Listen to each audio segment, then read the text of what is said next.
Hello student, आज से हम लोग स्टार्ट करने जा रहे हैं quick revision for class 12th standard students के लिए। आज के लेक्चर में हम लोग बात करेंगे rotational dynamics. Very important topic होता है। इस टॉपिक से हर एक साल 6 to 7 मार्क्स के क्वेश्चन आते ही आते हैं बेटा। तो मैं आपको वही क्वेश्चन कराऊंगा जिसकी चांसेस है 100% आने की। तो आप लोग भी पेन एंड पेपर निकाल लीजिए और मेरे साथ नोट करते रहिए बेटा। 100% आप बोर्ड में 70 to 80 90% आप गेज कर सकते हो इस लेक्चर को देख करके बेटा। तो हेडिंग लिखेंगे आप रोटेशनल डायनामिक्स। क्या लिखेंगे? Rotational dynamics. देखो ये पहला ही चैप्टर है। पहला चैप्टर बहुत ही इंपॉर्टेंट है बेटा। बहुत सारे बच्चों को इसमें कंफ्यूजन आती है, तो मैं आपको इजीएस्ट वे से सिखा देता हूं जो आप अच्छे से मार्क्स गेन कर सकते हो बेटा। तो देखो रोटेशनल डायनामिक्स, क्या लिखा आपने हेडिंग? Rotational dynamics. इसमें जो बेसिक टर्म पहले मैं सिखा देता हूं, फिर इंपॉर्टेंट क्वेश्चन की बात करता हूं। इसमें सबसे पहले आपको नॉलेज होना चाहिए एंगुलर डिस्प्लेसमेंट। क्या बात करेंगे बेटा? Angular displacement. देखो आपने लिखा हेडिंग एंगुलर डिस्प्लेसमेंट, तो यहां पे हम लोगों ने लिखा एंगुलर डिस्प्लेसमेंट किससे रिप्रेजेंट करते हैं बेटा? थीटा से। किससे रिप्रेजेंट करेंगे हम लोग? थीटा से रिप्रेजेंट करते हैं। और थीटा इज डिफाइंड एज, क्या होता है बेटा? Arc length upon radius. क्या होता है? Arc length upon radius. जैसे लाइक कोई पार्टिकल रिवॉल्व कर रहा है इन अ सर्कुलर पाथ पे करेगा तो ये सेंटर होता है, ये इसका मान लीजिए पार्टिकल का ए पॉइंट है और आफ्टर टी टाइम के बाद बी पॉइंट पे चला गया। तो ये जो एंगल सबटेंड करता है बेटा पार्टिकल, इसी को हम लोग बोल देते हैं इस जगह पे एंगुलर डिस्प्लेसमेंट। और एंगुलर डिस्प्लेसमेंट क्या लिखोगे? Arc upon radius. क्या होता है बेटा? Arc upon radius. That means theta is equal to, इसको हमने बोल दिया एल, तो एल अपॉन रेडियस मान लीजिए कैपिटल आर। तो ये हो गया एंगुलर डिस्प्लेसमेंट। इसी थीटा का यूनिट हम लोग बात करेंगे रेडियन। ये बेसिक नॉलेज छोटा सा याद रखिएगा कि थीटा इज इक्वल टू क्या होता है? L upon R. यहाँ पे भी क्वेश्चन की नीड पड़ सकती है बेटा, theta is equal to L by R से, ठीक है ना। अब इसके बाद हमको थोड़ा सा नॉलेज होना चाहिए कि एंगुलर वेलोसिटी क्या होता है। क्या चीज? Angular velocity. तो अगर आप अच्छा स्कोर करना चाहते हो तो लेक्चर को लास्ट तक बने रहिएगा। 100% आप इस चैप्टर में 7 मार्क्स गेन कर सकते हो आसानी से बेटा। मैं आपको वही क्वेश्चन कराऊंगा जिसकी चांसेस है 110% वही क्वेश्चन आते हैं बेटा। मैं अपना लास्ट 10 इयर्स का एक्सपीरियंस तजुर्बा देके जा रहा हूं आप लोगों को, ठीक है ना। तो देखो एंगुलर डिस्प्लेसमेंट किससे रिप्रेजेंट करते हैं? ओमेगा, बिकॉज़ ये वेक्टर होता है इसलिए मैंने इस पे एरो लगाया। ये क्या होता है? चेंज इन एंगुलर डिस्प्लेसमेंट पर यूनिट टाइम। इसको भी वेक्टर लगा सकते हो, तो theta 2 minus theta 1 upon t2 minus t1। Unit की बात करें तो हो जाएगा बेटा रेडियन पर सेकेंड। थोड़ा फास्ट पढ़िएगा ताकि माइंड आपका एक्टिव रहे बेटा, ठीक है ना। तो यहाँ पे क्या लिखा? Theta 2 minus theta 1 upon t2 minus t1, because change in angular displacement पर unit time is called angular velocity. Okay, तो यूनिट की बात करेंगे हम लोग तो रेडियन पर सेकेंड हो जाएगा। तो यहाँ पे अगर हम लोग बात करें इंस्टेंटेनियस की, तो इंस्टेंटेनियस आप सब बच्चों को नॉलेज है। क्या लिखते हैं? Limit delta t tends to 0 delta omega, मतलब ये delta theta upon delta t, तो इसी को लिखा जाएगा d theta by dt। This is called instantaneous angular velocity. क्या बोलेंगे? इंस्टेंटेनियस एंगुलर वेलोसिटी इसी को बोला जाता है। मतलब जो डिस्प्लेसमेंट गिवन रहेगा एंगुलर, उसको with respect to time differentiate कर देंगे हम लोग, तो एंगुलर वेलोसिटी हम लोग को मिल जाएगा। अगर हम इसकी डायरेक्शन की बात करें, बिकॉज आप लोग खुद बोल रहे हो कि sir angular velocity is a vector quantity, तो इसकी डायरेक्शन क्या होगा? हम लोग अपने फिंगर को क्या करेंगे? पार्टिकल के डायरेक्शन में रख देंगे। जैसे लाइक पार्टिकल आपका ऐसे ऐसे घूम रहा है, देखो ऐसे, कैसा है? Anti clockwise. तो अपने फिंगर को ऐसे रखोगे तो थंब किधर जा रहा है बेटा? ऊपर की डायरेक्शन में जा रहा है। तो जिधर थंब जा रहा है उसी के डायरेक्शन में आपका एंगुलर वेलोसिटी की डायरेक्शन हो जाएगा। क्लियर है? मतलब ये जो आ रहा है ये एंगुलर वेलोसिटी की डायरेक्शन हो जाएगी। क्लियर है? ओके। अगर ये ऐसे घूम रहा होगा, मान लीजिए क्लॉकवाइज घूम रहा है, ये देखो ऐसे घूम रहा है ऐसे, तो अपने फिंगर को ऐसे रख देना, तो ये डाउनवर्ड जा रहा है, तो इसका मतलब ये एंगुलर वेलोसिटी की डायरेक्शन नीचे आ गई। क्लियर है? तो ये चीज याद होना चाहिए। तीसरी चीज आपको ये याद रखना है एंगुलर एक्सीलरेशन क्या होता है। एंगुलर एक्सीलरेशन, तो एंगुलर एक्सीलरेशन इससे भी सम आ जाते हैं एमसीक्यू में। तो एंगुलर एक्सीलरेशन होता है बेटा अल्फा। क्या होता है? Alpha is equal to change in angular velocity per unit time. क्या लिखते हैं हम लोग? Change in angular velocity per unit time, यानी change in omega upon time. तो इसको हम लोग लिख सकते हैं omega 2 minus omega 1 upon t2 minus t1। Clear है? तो अल्फा का एक फार्मूला ये आ गया बेटा, इसकी अगर हम लोग बात करें तो ये होता है रेडियन पर सेकेंड स्क्वायर। क्या होता है बेटा? रेडियन पर सेकेंड स्क्वायर। अब यहाँ पे जो अल्फा होता है, अल्फा खुद एक वेक्टर क्वांटिटी है, तो इसकी डायरेक्शन क्या होगी? तो आपको थोड़ा ध्यान देना है इसमें, क्योंकि एमसीक्यू में आ चुके हैं क्वेश्चन बेटा। अगर आपकी वेलोसिटी इंक्रीजिंग है, कैसा बेटा? इंक्रीजिंग वेलोसिटी है, तो अगर आपका जो एंगुलर वेलोसिटी की डायरेक्शन होगी उसी के डायरेक्शन में आपका अल्फा भी आ जाएगा। If angular velocity is increasing, अगर वो इंक्रीज कर रही, बढ़ रही है इंक्रीजिंग वेलोसिटी, तो अल्फा की डायरेक्शन उसी के डायरेक्शन में आ जाएगा जिधर अपना एंगुलर वेलोसिटी के डायरेक्शन होगा। अगर आपका ओमेगा क्या होगा? डिक्रीजिंग होगा। क्या होगा बेटा? डिक्रीजिंग होगा। तो ये तो ओमेगा की डायरेक्शन हमेशा ऐसा ही रहा है, अगर पार्टिकल ऐसे घूम रहे तो अल्फा इसके जस्ट नीचे आ जाए, क्योंकि ये ओमेगा क्या है? डिक्रीजिंग। क्या बेटा? डिक्रीजिंग। तो डिक्रीजिंग रहेगा तो अल्फा उसके अपोजिट हो जाएगा, इंक्रीजिंग रहेगा तो उसी के डायरेक्शन में अल्फा भी आ जाएगा। क्लियर है? तो ये चीज आपको नोट करके रखना। फिर यहाँ पे हमने एक नीड पढ़ती है बेटा, रिलेशन बिटवीन लीनियर वेलोसिटी और एंगुलर वेलोसिटी में एक नीड पढ़ती है, राइट? तो linear velocity and angular velocity, तो आप ये भी लिख लेना। सब टॉपिक में करा देता हूँ, इंपॉर्टेंट बेटा। रिलेशन बिटवीन लीनियर वेलोसिटी, क्या लिखोगे? Linear velocity and angular velocity. सिर्फ जितना भी टाइम मैं आपको दे रहा हूँ उसमें सिर्फ पढ़ाई करना, फालतू की कुछ भी बात नहीं करना, क्योंकि आपके लिए एक एक सेकेंड इंपॉर्टेंट है बेटा, राइट? तो आप लेक्चर लास्ट तक बने रहिए और कंसंट्रेट बना के रखिएगा, ताकि सारी चीजें वापस के रिवीजन करने का टाइम नहीं मिलने वाला, ठीक है ना? तो अभी रिवीजन कर लीजिए। मान लीजिए मेरा ये लास्ट रिवीजन होने वाला, ऐसा मान के चलिए, तो आप बोर्ड्स का प्रिपरेशन 100% अच्छा ही करके जाओगे, ठीक है ना? तो ठीक यहाँ पे क्या लिखा? Relation between linear velocity and angular velocity. तो linear velocity and angular velocity में क्या होता है? v = r ओमेगा लिखते हो। अगर वेक्टर लिखना है तो v वेक्टर = क्या लिखते हैं? ओमेगा क्रॉस r वेक्टर, ठीक है ना? तो ये वेक्टर में आप लिख लेंगे। क्लियर है? और ओमेगा की बात करें तो ओमेगा ये भी होता है, आप सबको पता है, 2πl लिख लो या 2π/t, दोनों लिखा जा सकता है। क्लियर है? तो ओमेगा = 2πl और 2π/t दोनों लिखा जा सकता है। इसका भी नीड पड़ेगा हम लोग को। क्लियर है? अब इसके बाद आपको थोड़ा सा बात करना है बेटा हम लोगों को, कि अपना जो सर्कुलर मोशन होता है दो तरह के होते हैं, यानी ये भी 2 मार्क्स के क्वेश्चन आते हैं, ये भी इंपॉर्टेंट से है, right? Define uniform circular motion and non uniform circular motion, खाली डिफरेंशिएट करना होता है, 2 मार्क्स के क्वेश्चन पूछते हैं। तो मैं आपको ओरली अगर बताऊं कि क्या होता है यूनिफॉर्म, यूसीएम, तो नंबर 1 यूसीएम होता है बेटा, इफ अ पार्टिकल रिवॉल्व्स या move in a circular path with a constant speed, अगर उसकी स्पीड कांस्टेंट है तो ऐसे को हम लोग बोलते हैं यूसीएम। क्या बोलते हैं बेटा? यूसीएम। और वेलोसिटी तो कांस्टेंट नहीं हो सकती, हम मान ही नहीं सकते, बिकॉज़ एट एवरी पॉइंट पे उसकी डायरेक्शन क्या हो रही है? चेंज हो रही है, हर एक जगह पे डायरेक्शन चेंज हो रही है, लेकिन वेलोसिटी आपको बोलना है क्या चीज? कांस्टेंट। तो यूसीएम में एक वर्ड लिख लेना बेटा, स्पीड जो रहेगा वो कैसा रहेगा? कांस्टेंट। और वेलोसिटी का तो हम नहीं बात करेंगे, क्योंकि वेलोसिटी एक वेक्टर क्वांटिटी हो जाएगी, ये डायरेक्शन चेंज करेगी, तो ये तो ऑलवेज कैसा रहेगा? वेरिएबल रहेगा, ये याद रखना, ठीक है ना? तो यूसीएम कोई पूछे क्या होता है तो आप बोल देना कि सर पूरी जर्नी में उसकी स्पीड अगर कांस्टेंट है और इसकी डायरेक्शन हर एक पॉइंट पे क्या हो रही है? चेंज हो रही है, तो उसी को हम लोग बोलते हैं यूसीएम। दूसरा होता है बेटा non UCM. Non circular uniform circular motion. क्या लिखा? Non uniform circular motion. अब ये क्या होता है? नॉन यूनिफॉर्म सर्कुलर मोशन, ना तो इसमें स्पीड कांस्टेंट रहेगी और वेलोसिटी तो वेरिएबल ही रहेगी, उसकी डायरेक्शन एट एवरी पॉइंट पे चेंज रहेगी, तो स्पीड भी क्या रहेगी? वेरिएबल। क्या रहेगा बेटा? वेरिएबल। और वेलोसिटी तो हमें पता ही है, वेलोसिटी भी क्या रहेगा? वेरिएबल। वेलोसिटी क्या रहेगा? वेरिएबल। क्लियर है? ठीक है, तो ये चीज याद होना चाहिए। UCM and non UCM 2 marks के क्वेश्चन यहाँ से आते ही आते हैं बेटा, तो ये याद होना चाहिए। आप ऐसे भी लिख दोगे तो 2 मार्क्स मिल जाएगा, कोई फालतू की कहानी लिखने की नीड नहीं है। हमें सिर्फ इतना लिखना है कि यूसीएम क्या होता है, स्पीड अगर कांस्टेंट है तो यूसीएम बोल देंगे, नहीं है तो हम लोग क्या बोल देंगे? नॉन यूसीएम बोलेंगे। ये सब क्लियर होने के बाद मैं आपको थोड़ा सा सिखा देता हूँ कि सेंट्रीपिटल एंड सेंट्रीफ्यूगल फोर्स क्या होता है। एक्सेलरेशन नहीं बात करें हम लोग, क्योंकि सेंट्रीपिटल एक्सेलरेशन का यूज करके हम फोर्स को डिफाइन करें, तो फोर्स सीख लेंगे तो एक्सेलरेशन तो क्लियर ही रहेगा।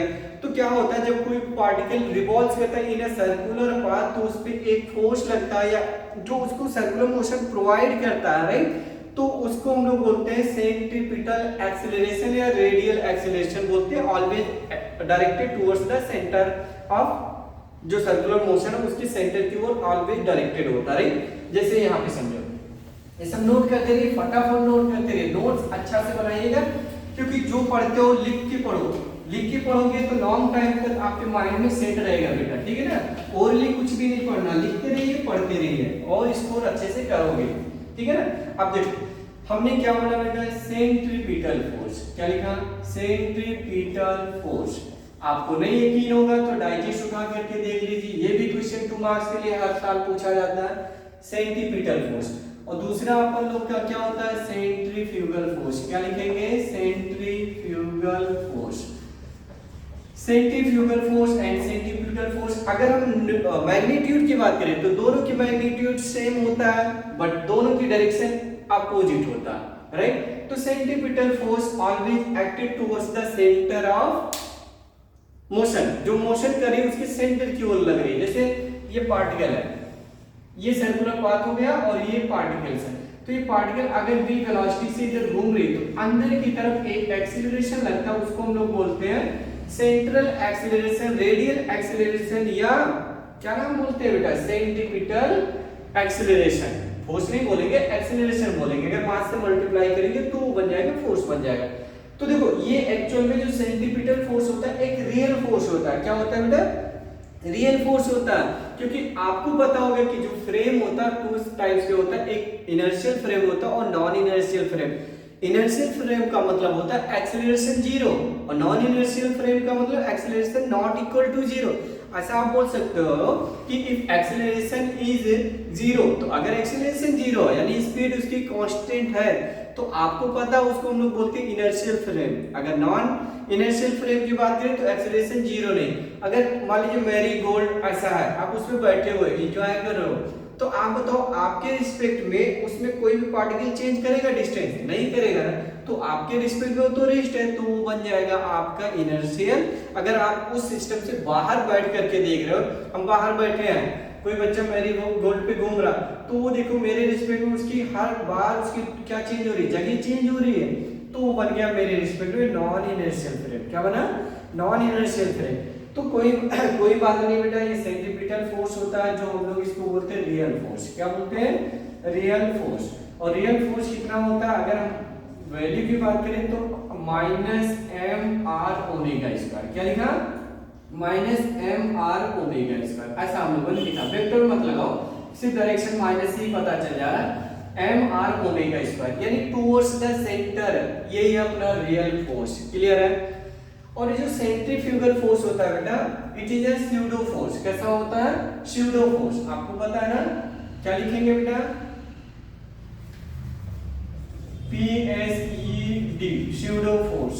तो ये स्यूडो फोर्स होता है। क्लियर है? तो स्यूडो फोर्स अगर हम लोग बात करें सेंट्रीफ्यूगल फोर्स, तो इसकी डायरेक्शन बाहर की तरफ रहेगा। किसकी तरफ? बाहर की तरफ। तो mr⍵² हम लोग लिख लेंगे न्यूमेरिकल। तो सेंट्रीपिटल फोर्स का मतलब क्या होता है? द सम ऑफ या resultant of all types of forces, जितने भी फोर्सेस उनका रिजल्टेंट आप बोल सकते हो। और सेंट्रीफ्यूगल फोर्स मींस क्या होता है? Pseudo force. Centripetal force means और सेंट्रीफ्यूगल फोर्स मींस क्या होता है बेटा? Pseudo force. क्या होता है? Pseudo force. तो ये दोनों याद रखिएगा, लेकिन अगर आप प्रॉपर की बात करें तो हम ये लिख सकते हैं mr⍵² लिख लो, या ये भी लिखा जाता है बेटा mv² बाई कितना? रेडियस r, या v ओमेगा भी लिख सकते हो। ये सब फार्मूला याद रखना, यूनिट लिख लेना न्यूटन, बाकी कुछ नहीं करना। 2 मार्क्स के ये भी क्वेश्चन आता है। सेंट्रीपिटल फोर्स मींस क्या होता है? रियल फोर्स होता है towards the centre of path. ये जो सर्कुलर पाथ है उसके सेंटर की तरफ लगेगा, उसी को हम लोग सेंट्रीपिटल फोर्स बोलते हैं। स्यूडो फोर्स का मतलब एक मतलब सेंट्रीफ्यूगल फोर्स मतलब स्यूडो फोर्स। स्यूडो का मतलब क्या होता है? रियल तो नहीं, स्यूडो मतलब अपवाह होता है, अपवाह है ना। स्यूडो फोर्स बाहर की तरफ लगता है, जब कोई पार्टिकल एक्सीलरेटेड होता है तो बाहर की तरफ फोर्स लगता है, उसको हम लोग बोलते हैं सेंट्रीफ्यूगल फोर्स। वैल्यू वही दोनों रहेगा न्यूमेरिकल लिए अगर हम बात करें mr⍵²। क्लियर है? ये नोट कर लो बेटा, अच्छे से नोट कर लीजिएगा इतनी सारी चीजें। अब हम लोग बात कर लेंगे, इसी जगह पे हमें बात करना होगा क्या चीज जो है इक्वेशन हम लोग यूज करते हैं। इक्वेशन क्या होता है, इक्वेशन आपको आना चाहिए। जैसे b इक्वल टू होता है u प्लस ए टी, तो ऐसे इस जगह पे लिखोगे omega is equal to omega naught alpha T, यहाँ पे लिखते हो s is equal to U T plus क्या होता है बेटा हाफ ए टी स्क्वायर, तो यहाँ पे लिख लेना theta is equal to omega naught T plus half alpha T square. ऐसे ये होता है बेटा b square is equal to U square plus 2as, क्या होता है बेटा 2as, तो यहाँ पे लिख लेना omega square is equal to omega naught square two alpha theta.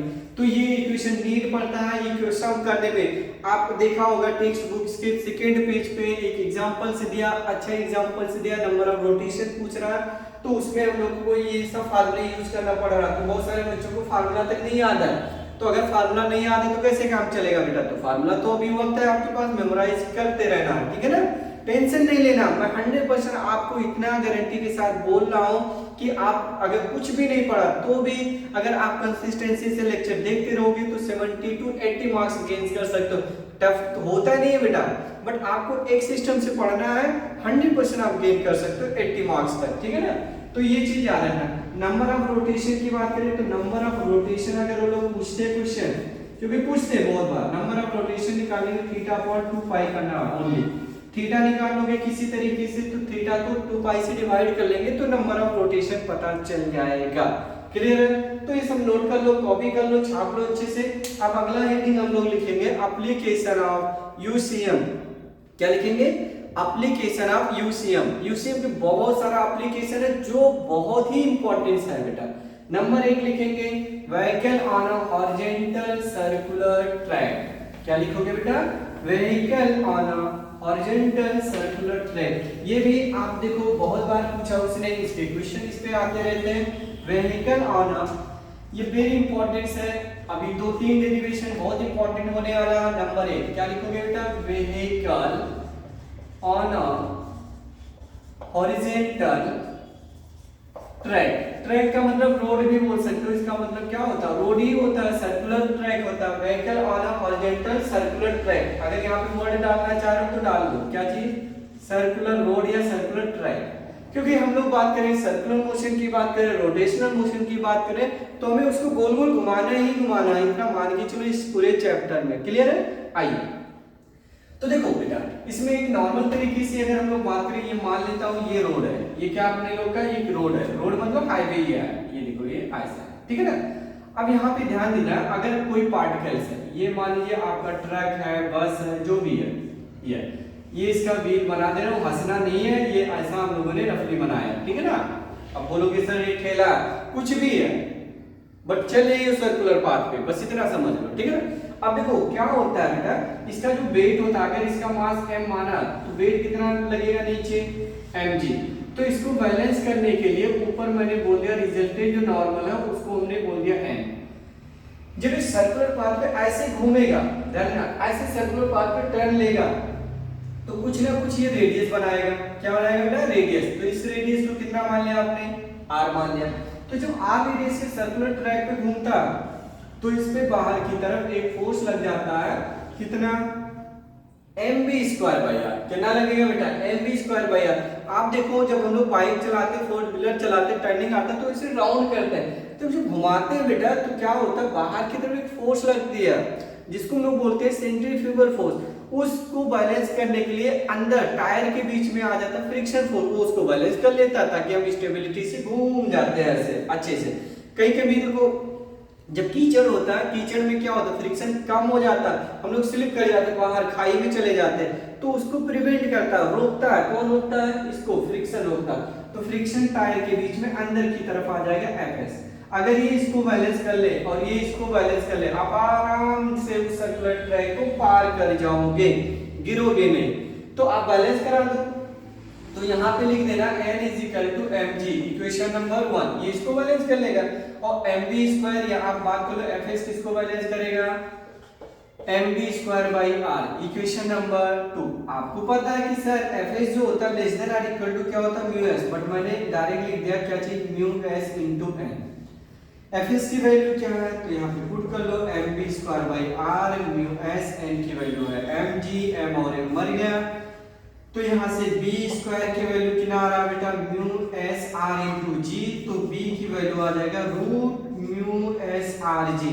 कितना आया? Mu S R G. ये देखो वेलोसिटी जो आ रही है, वेलोसिटी हमें ये मिल रही है under root mu S R जी।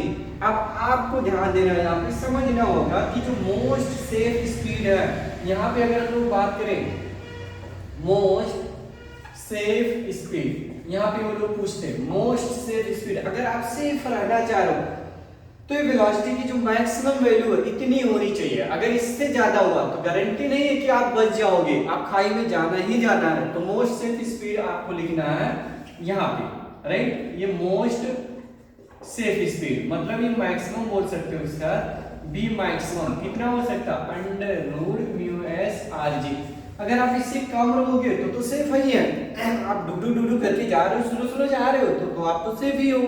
लेकिन कंडीशन बोला अगर इससे आप ज्यादा है स्पीड तो मैं गारंटी नहीं लेता हूं कि आप बच जाओगे, ठीक है ना। तो क्वेश्चन पूछते हैं कि मोस्ट सेफ स्पीड क्या होता है, तो आप बता देना v max is equal to root mu S R G. ये चीज याद होना चाहिए। क्लियर है? ठीक है। अब देखो इसी में मैं और बात कर ले रहा हूँ, पहले मैं आपको सिखा दे रहा हूँ बेल ऑफ डेथ क्या होती है। ये भी क्वेश्चन आते ही रहते हैं। बेल ऑफ डेथ, मौत का कुआं, या वॉल ऑफ डेथ भी बोला जाता है। मौत का कुआं आपने देखा होगा मेले में ऐसे एक वॉल बनाई जाती है, उसपे देखो लड़कियां लड़के सब क्या करते हैं, बाइक चलाते हैं, कार चलाते हैं, ऐसे चलाते घुमाते हैं। हम लोग भी चला सकते हैं, सिर्फ प्रैक्टिस करना है और फिजिक्स को थोड़ा फॉलो करना है। उन लोग को फिजिक्स आता है, ऐसा उनको नहीं समझना है कि उनको फिजिक्स नहीं आता। फिजिक्स आता है तभी वो मेंटेन करके रखते हैं, तो प्रैक्टिस में सबकॉन्शियस माइंड में घुस जाता है हम लोग के, ठीक है ना। चलो हेडिंग लिखोगे बेल ऑफ डेथ। क्या लिखोगे बाबू?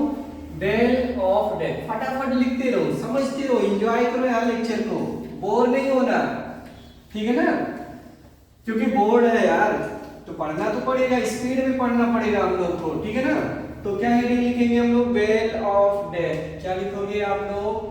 Bell of death. तो हेडिंग लिखा आपने बेल ऑफ डेथ, इसी को हम लोग बोलते हैं मौत का कुआं। देखो हिंदी तो अच्छा है ना, गलत लिखा क्या? मौत का कुआं लोगों ने। मौत का कुआं में क्या, सबसे पहले आप क्या बनाओगे? एक बेल बना लेना अच्छे से। देखो मैंने इसको स्ट्रेट बना दिया, बट आप देखोगे मेले वाले में थोड़ा स्लैंट करके बनाया जाता है। ये आपने मान लिया बेल है। अब ये बेल का आप मान लीजिए एक्सिस ऑफ रोटेशन है। क्या है? एक्सिस ऑफ रोटेशन मतलब सेंटर ऑफ मास बोल दो, इसी के अबाउट घूम रहे हैं, राइट। अब मान लीजिए किसी टाइम पे जो कार है पार्टिकल यहाँ पे आ गई, तो ये देखो ये इतने रेडियस का सर्कल बना करके घूम रहा है, ये ऐसे, ठीक है ना। कितना रेडियस बनाया बेटा? आर। अब नोटिस करो, ध्यान देना, इस पे नॉर्मल किधर आ जाएगा? अंदर की तरफ, और बाहर की तरफ क्या जाएगा? mv²/r, और अंदर आ जाएगा नॉर्मल। तो इसका जो वेट है, वेट की वजह से नीचे खिसकना चाहेगा, तो कौन बचा के रखेगा इसको? फ्रिक्शन कहेगा मैं नहीं खिसकने दूंगा। तो देखो जब लड़कियां बाइक चलाती है उस पे मौत के कुएं में, तो देखो चलाती है जब ना, तो आप नोटिस करिए, क्या करिए, जब वो स्लिप करना चाहती है तो लोग क्या करती हैं? देखो अपने रेडियस को ही कम कर देती है, नीचे आना स्टार्ट कर देती है। तो ये मेंटेन करते हैं, उन लोगों को कुछ नहीं करना होता है, खाली इनको ये ध्यान देना होता है, फ्रिक्शन को ध्यान देना होता है, क्योंकि वो लकड़ी के ही बनाए जाते हैं, लकड़ी में अच्छा खासा ग्रिप बनी रहती है, तो बैलेंस करके रखता है, ठीक है ना। तो आप यहाँ पे बैलेंस कर लो। एन किसको बैलेंस करेगा? mv²/r, ये इक्वेशन नंबर 1 बोल देना। fs बैलेंस कर लेगा किसको? mg को, इक्वेशन नंबर 2 बोल देना। वी नो दैट fs जो होता है ये होता है μs * n। fs की वैल्यू है mg = μs, और n की वैल्यू लिख देना mv²/r, m और n कैंसिल हो जाएगा, तो b² की वैल्यू आ जाएगा rg अपॉन कितना आया? μs। तो b = √rg/μs। Any doubt? कोई प्रॉब्लम नहीं होना चाहिए। तो देखो इसमें जो वेलोसिटी है इतना आना चाहिए, ये मैं यहाँ पे लिख भी दे रहा हूँ, ये भी मैक्सिमम वेलोसिटी है। अंडर रूट म्यू क्या है बेटा? Under root rg/μs। यहाँ पे वेलोसिटी अगर ज्यादा करना है, देखो आप देखते होंगे ऐसा बना होता है बेल, राइट। तो जैसे जैसे ऊपर वो लोग जाते हैं तो उनकी स्पीड बढ़ती जाती है, पहले स्लो स्लो चल रहे हैं, जैसे जैसे ऊपर जाते हैं तो स्पीड बढ़ा देते हैं। उनको देखो सिंपल सा करना, रेडियस अगर बढ़ रही है तो स्पीड तो बढ़ेगा, जाहिर सी बात है, क्योंकि डायरेक्टली प्रोपोर्शनल है। क्लियर है? ठीक है। तो रेडियस बढ़ेगा तो स्पीड तो बढ़ेगा, राइट। तो आप देखो जिससे जिससे टॉप पे रहती है तो वहाँ स्पीड नोटिस करिए बहुत तेज से जाती है। आप क्या करते हो? बाहर से उसको नोट पकड़ाते हो, 100 का, 50 का, 10 का, चीटिंग भी करते हो, देते भी नहीं हो जल्दी जल्दी, राइट, बट ऐसा मत करना, रिस्की होता है उनके लिए बेटा, ठीक है ना।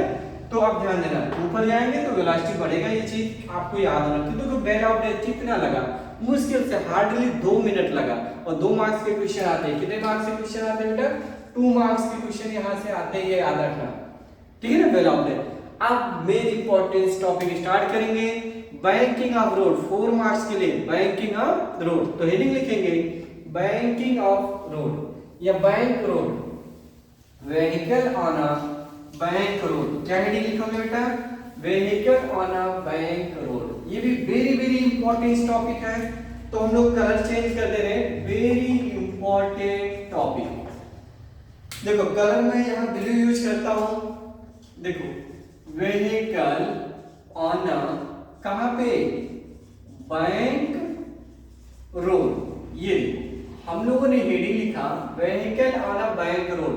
तो इसमें 3 केसेज होते हैं, तो आपको मैं 2 केसेज बता देता हूं, एक केस नहीं भी करोगे तो कोई प्रॉब्लम नहीं होने वाला, ठीक है ना। तो हम यहाँ पे लिखेंगे vehicle on a bank road. अब बात आ रही बैंक रोड क्या होता है। बैंक रोड क्या होता है, हॉरिजॉन्टल और रोड के बीच जो हॉरिजॉन्टल सरफेस होता है और रोड के बीच, यानी आप ऐसे भी बोल सकते हो कि सर जो उसका रोड का आउटर पार्ट्स होता है और हॉरिजॉन्टल से देखिए कितना ये हाइट पे है, तो जो एंगल सबटेंड करता है that is called bank road. क्या बोलते हैं, बैंक रोड, और उसी को एंगल ऑफ बैंक भी बोल सकते हो आप लोग, ऐसा कुछ रिस्ट्रिक्शन नहीं है, ठीक है ना। तो रोड अपना ऐसा नहीं है, देखो एक तो रोड ऐसा है, मान लीजिए ये ऐसा हॉरिजॉन्टल है, तो अगर आपका आप देखते होंगे, नोटिस करते होंगे हाईवे पे टर्निंग पे रोड कैसा होता है, ऐसे तो होता नहीं, वो रोड ऐसा रहता है, इस पे आपकी कार चलती है यूं। तो जब बैंक रोड रहती तो स्पीड आप अच्छा खासा इस जगह पे कर सकते हो, क्योंकि वो बैलेंस करेगा, अभी फार्मूला खुद आपको समझाएगा, ठीक है ना। तो देखो यहाँ पे हम लोग बात करेंगे बैंक रोड में, हमने रोड को ऐसा बनाया, ये मान लीजिए हॉरिजॉन्टल सरफेस है और अपना रोड ऐसा है, ठीक है ना। ये आपका बैंक रोड है और एंगल कितना बनाया, थीटा। तो ये देखो ये आर रेडियस, देखो रोड भी बना दे रहा हूं आपकी सहूलियत के लिए, आप एग्जाम में ऐसा ही बनाइएगा तो अच्छा रहेगा। ये देखो ये रोड है और यहाँ पे आपकी कार है, 4 व्हीलर है, ट्रक है, जो भी आप चला रहे हो वो यहाँ पे है। ये इसका व्हील हो गया, एक यहाँ एक यहाँ, 2 व्हील है। यहाँ भी ठेला ही लग रहा है ना, लगने दो यार, उससे क्या है, कॉन्सेप्ट को समझना हम लोग को। ये इसका व्हील है। अब देखो जो नॉर्मल होता है, नॉर्मल ऑलवेज क्या होता है, सरफेस के perpendicular, normal always perpendicular to surface, ठीक है ना। और जो इसका वेट होता है, वेट ऑलवेज कितना होता है, डाउनवर्ड। तो डाउनवर्ड कितना दिखा दिया, mg, समझा ना। तो डाउनवर्ड आपने दिखा दिया mg। अब और देखो ध्यान से सुनना, अगर mg की डायरेक्शन में अगर हम लोग लाइन ड्रा करें डॉट डॉट करके mg की डायरेक्शन में, ये ऐसे, तो अगर ये थीटा है तो बाई ज्योमेट्री आपको याद रखना है, ये भी कितना हम लोग को मिल जाएगा, थीटा। तो n का एक कंपोनेंट इधर आ जाएगा n cos थीटा और इसके परपेंडिकुलर आ जाएगा n sin थीटा। अगर ये r रेडियस के ट्रैक पे घूम रहा है, कितने रेडियस का ट्रैक बना रहा है बेटा, r रेडियस का ये ट्रैक बना रहा है, मान लीजिए r रेडियस का ये ट्रैक बना रहा है, तो बाहर की तरफ इस पे फोर्स लग जाएगा, जिसको आपको पता है सेंट्रीफ्यूगल फोर्स mv²/r। क्लियर है। और ये मान के चल रहे हैं case number 1, surface is frictionless. कैसा है, फ्रिक्शनलेस, मतलब μs क्या है, 0 है। अगर फ्रिक्शन ही नहीं है तो आपको और ज्यादा केयरफुल रहना, और ज्यादा आपको ध्यान देना यहाँ पे। तो देखो फ्रिक्शन नहीं है तो हम लोग को बचाने वाला कौन है, कहेगा n cos थीटा, मैं mg को बैलेंस कर लेता हूँ, n sin थीटा क्या बोलेगा, मैं mv²/r को बैलेंस करूंगा। आप आराम से उस टर्निंग पे निकल के चले जाओगे अगर फ्रिक्शन नहीं है तो कर लो, काम करते हो।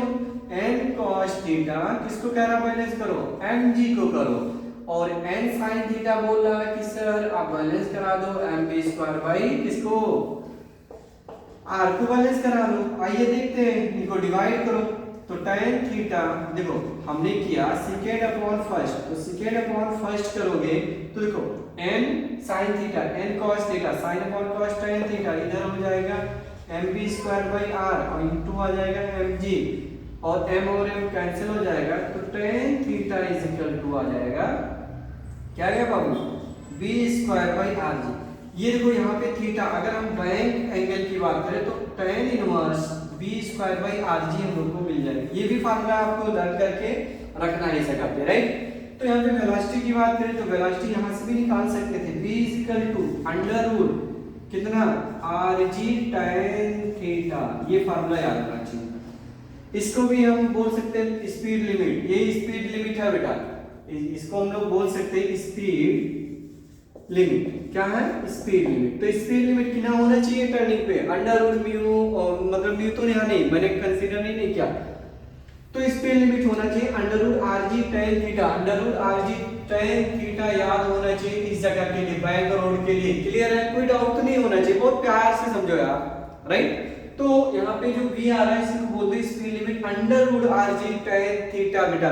तो आप ये करिए, वीडियो को अपने फ्रेंड के साथ जरूर शेयर कर लीजिए जो बच्चा 12th स्टैंडर्ड में है, ताकि उसका अगर कोई प्रिपरेशन नहीं है, वो जीरो, कोई फिजिक्स में कुछ भी नॉलेज नहीं, तो इस लेक्चर को उनके पास भेज दीजिए ताकि वो अच्छा से स्कोर कर सके और आपको दुआएं दे बेटा, ठीक है ना। यस, मुझे पता है आप लोग शेयर करोगे, इतना शेयर कर लो कि मुंबई के हर एक बच्चे के पास ये वीडियो पहुंच जाए बेटा। आप लोग सपोर्ट करिए, मैं आपके लिए 100% अच्छे से अच्छा वीडियो और इम्पोर्टेंट वीडियो गारंटी के साथ मैं देता रहूंगा आप लोग को।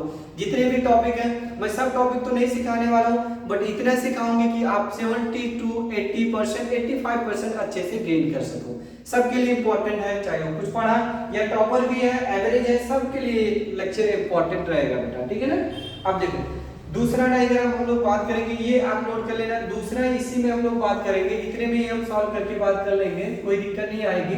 ये देखो यहाँ पे आपकी वही चीजें हैं, कार है, कार ऐसा होता है क्या? नहीं, मानता हूँ ऐसा नहीं होता, बट इसी को हम मान के चलेंगे कार है, ये नॉर्मल हो गया, ध्यान से सुनना, नॉर्मल। और इसका जो वेट है कितना आएगा बेटा? डाउनवर्ड m इंटू जी, और एंगल कितना? थीटा। एक केस नंबर हम लोगों ने मान लिया 2, केस नंबर 2 हम लोगों ने मान लिया। तो इसमें दो केसेज होती है, जैसे टर्निंग पे क्या होता है, बहुत लोग क्या करते हैं, स्पीड बहुत तेज, एक्सीलरेटर को खींचते हैं, एक्सीलरेटर को खींचते तो स्पीड बढ़ती है, और जब क्या होता है कोई कोई डर जाता है, स्पीड को स्लो कर देते हैं, तो उसको बोलते हैं लोअर स्पीड लिमिट। जब स्पीड बढ़ती है तो उसको बोलते हैं अपर स्पीड लिमिट। तो मैं आपको सिखा दे रहा हूँ लोअर स्पीड लिमिट। क्या बात कर ले रहे हैं बेटा? नंबर 1 यहाँ पे हम लोग लिख दे रहे हैं lower speed limit, lower speed limit, कोई एक कर लो, अपर स्पीड लिमिट या लोअर स्पीड लिमिट। तो मैं आपको सिखा दे रहा हूँ लोअर स्पीड लिमिट। तो देखो mg तो नीचे आ रहा है, कोई दिक्कत नहीं। अगर हम लोग बात करें, ये अभी जस्ट बनाया हो, तो ये इसका एक कंपोनेंट इधर आ जाएगा n cos थीटा, अगर ये थीटा बना तो, और इधर कौन आ गया बेटा? n sin theta. इतना समझा? अब देखो लोअर स्पीड लिमिट यानी स्पीड धीरे धीरे कम हो रही है, कम हो रही है, तो नीचे आप खिसकोगे तो फ्रिक्शन कहेगा नहीं, मैं तो जाने नहीं दूंगा, तो फ्रिक्शन इसके अपोजिट ऊपर की तरफ आ जाएगा। तो इधर कौन आ जाएगा बेटा? फ्रिक्शन Fs आ जाएगा। क्लियर है? कोई डाउट नहीं। और सेंट्रीफ्यूगल फोर्स आपको पता है कि किधर लगने वाला? बाहर की तरफ, mv²r बाहर। तो अगर ये थीटा बाई ज्योमेट्री ये भी थीटा हो जाएगा, तो Fs का एक कंपोनेंट इधर आ जाएगा Fs cos थीटा, और इसका एक परपेंडिकुलर आ जाएगा Fs sin थीटा। क्लियर है? बाकी और भी किसी तरह की फोर्स की नीड नहीं है आपको, कोई एक्स्ट्रा पॉइंट की जरूरत नहीं है इस जगह पे, ठीक है ना। तो बैलेंस करा लो, ऊपर कौन कौन है बेटा? n cos थीटा है, और बोलो ना Fs sin theta is equal to, किसको बैलेंस करें? अरे भाई ये ऊपर दो लोग हैं, n cos थीटा और Fs sin थीटा, ये दोनों मिलके इसको बैलेंस कर देगा। और किसको करेगा? n sin थीटा अकेले देखो बैलेंस करने के लिए रिस्पांसिबल है, किसको बैलेंस करेगा? mv²r plus Fs into cos theta, ये इसको बैलेंस कर देगा। आया ना समझ में? यस, 100% आएगा, कोई ऐसा टफ टॉपिक नहीं है, मैं आपको आसान करके सिखा दे रहा हूँ बेटा, ठीक है। बट एक चीज और बता दे रहा हूँ कि जो Fs होता है ये होता है μs इंटू n। क्या होता है? μs इंटू n, आपको पता है ये होता। तो हम इक्वेशन 1 की हेल्प लेते हैं। देखो 1 में जहाँ Fs है वहाँ μs रखने जा रहे हैं, तो n cos theta plus μs की जगह और Fs की जगह पे μs n into sine theta. क्या लिखेंगे बाबू? Sine theta is equal to mg। ये मान लो थर्ड हो गया, चेंज करने के बाद इसको इधर ले आओ, तो n cos थीटा माइनस बनेगा, क्योंकि इधर प्लस है तो इधर आके माइनस, fs की जगह पे रखते जाओ, जगह का भी इंपॉर्टेंस है। n क्या है, इधर है अपना n sin थीटा, एक सेकंड, इधर क्या है n sin थीटा, तो यहाँ पे आ जाएगा cos theta is equal to mv square by r, ये इक्वेशन 4। अब हम लोग क्या करेंगे, ध्यान से सुनना, अगर हम लोग बात करें फोर्थ अपॉन थर्ड, हम लोग डिवाइड करने जा रहे हैं, फोर्थ अपॉन थर्ड करेंगे तो क्या मिलेगा हम लोग को, देखते रहो आप लोग, ठीक है ना। तो फोर्थ अपॉन थर्ड कर लो हम लोग, फोर्थ अपॉन थर्ड, आप लोग भी मुझसे फास्ट करिए, सीखिए एक बार, जस्ट अप्लाई करिए, क्योंकि बोर्ड में आपको लिखना है, राइट, तो स्पीड बनी रहेगी इसी के साथ। अगर हम देखो बहुत फास्ट चल रहे हैं हम लोग, नॉर्मल स्पीड है नहीं, आपका जो स्पीड चाहिए वही स्पीड हम मेंटेन करके रखेंगे, ठीक है ना। तो आप अगर फोर्थ अपॉन थर्ड करोगे तो ऊपर से देखो n दोनों से कॉमन कर लो पहले, तो n कॉमन ले लिया, ब्रैकेट में बचा sin theta minus mu s cos theta, और डिवाइडेड बाई यहाँ से भी n कॉमन दिख रहा तो n कॉमन ले लो, आ गया cos थीटा और प्लस के म्यू s sin थीटा, और ध्यान देना इज इक्वल टू उधर हो जाएगा mv स्क्वायर बाई r, और नीचे आ जाएगा अपना mg, m और m कैंसिल, n और m कैंसिल, समझा ना। तो ये हो गया sin theta minus mu s cos theta, upon में आ गया cos थीटा और प्लस के म्यू s sin थीटा। अब ध्यान देना इधर b स्क्वायर बाई rg बना, तो b square is equal to r into G, इसके साथ में आ जाएगा, तो b is equal to under root में आ जाएगा rg, क्या चीज, sin थीटा माइनस के mu s cos theta divided by cos theta plus mu s sin theta, ठीक है ना। ये आ गया, तो आप बोलोगे सर ये तो tan के फॉर्म में लिखा होता, लिख लो ना, कोई दिक्कत नहीं। आप क्या करो, cos से डिवाइड कर लो हर एक जगह, तो कोई चेंज आता है, नहीं आता है, तो r इंटू जी, जब cos से करोगे तो sin अपॉन cos क्या होता है बेटा, tan थीटा माइनस, यहाँ cos अपॉन cos कैंसिल हो जाएगा, तो म्यू s आ गया अपॉन, देखो यहाँ पे cos अपॉन cos कितना है 1, और यहाँ पे आ जाएगा म्यू s tan थीटा, यही फार्मूला दिखा है, यस, अब तो एक ही हुआ ना। तो ये वेरी वेरी इंपॉर्टेंट है, याद रखना। अगर वो लोग बोलते हैं कि सरफेस फ्रिक्शन लेस है, कैसा आता है, फ्रिक्शन लेस है, तो म्यू s 0 लिख दो, म्यू s 0 लिखोगे तो under root rg tan theta, जो पहला केस था वही आ जाएगा, under root rg tan theta. देखो अब इनको जीरो करोगे तो ये भी जीरो हो जाएगा, ये इतना जीरो हो जाएगा, तो tan थीटा और rg ऑलरेडी है, तो b equal to under root rg tan theta, जो आपने लिखा था स्पीड लिमिट, क्लियर है। तो बैंक नोट ऐसे डायग्राम नॉर्मल बना लेना है, एक्सप्लेन करते रहना, इतना ही कॉन्सेप्ट को यूज करोगे, आपको लोग 4 मार्क्स देके चले जाएंगे, जो भी एग्जामिनर्स कॉपी चेक करेगा 4 मार्क्स देगा, समझा ना।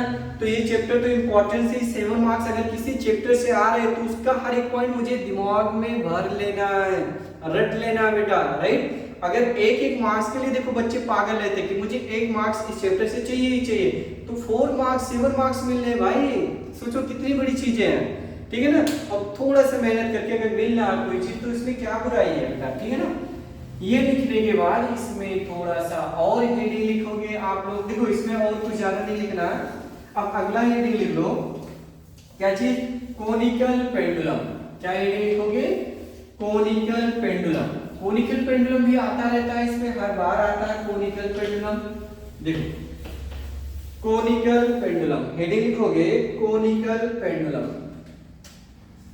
देखो हेडिंग लिखा हम लोगों ने कोनिकल पेंडुलम। देखो कोनिकल पेंडुलम, कोनिकल पेंडुलम आपको पता है, ऐसे इसको हैंग करा दिया, रस्सी से ले लिया, एक थ्रेड ले लिया, स्ट्रिंग ले लिया, स्ट्रिंग से एक बॉब ले लिया, स्मॉल बॉब ले लिया, ऐसे।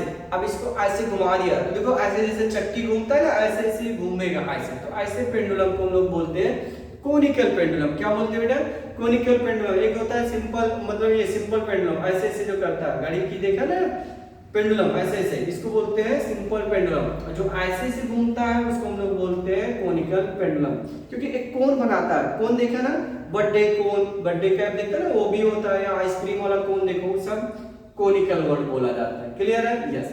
आइए देखते हैं इसके कॉन्सेप्ट क्या होते हैं, इसको कैसे हम लोग एक्सप्लेन करेंगे।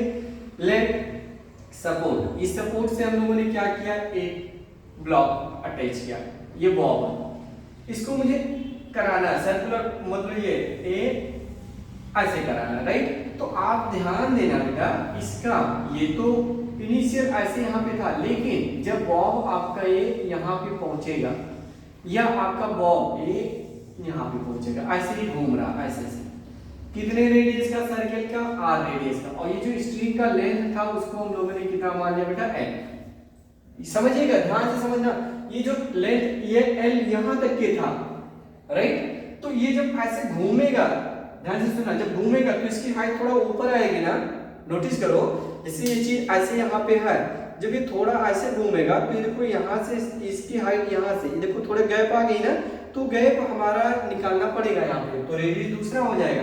तो अगर ये मान लो थीटा है और इसकी लेंथ कितना था l, और रस्सी में क्या होता है, टेंशन आ जाती है, रस्सी में क्या आएगा बेटा, टेंशन। तो बाई ज्योमेट्री अगर हम लोग बात करेंगे, ये थीटा तो ये भी कितना आ जाएगा, थीटा। तो t का एक कंपोनेंट इधर आता है t cos थीटा, और इधर आ जाएगा towards radius centre t sin theta, और नीचे इसका वेट आ जाएगा mg, और बाहर फोर्स आ जाएगा mv²/r, या इसी को लिख लेना r ओमेगा स्क्वायर। क्लियर है?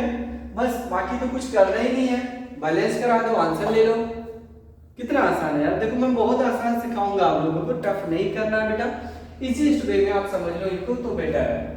तो देखो t cos थीटा किसको बैलेंस करेगा बेटा, t cos थीटा आप बैलेंस करा देना mg को, और t sin थीटा आपका बैलेंस करेगा mr omega square, equation number 2। समझा ना? अब ध्यान से समझिएगा, और इसको हम बात कर ले रहे हैं t sin theta is equal to m।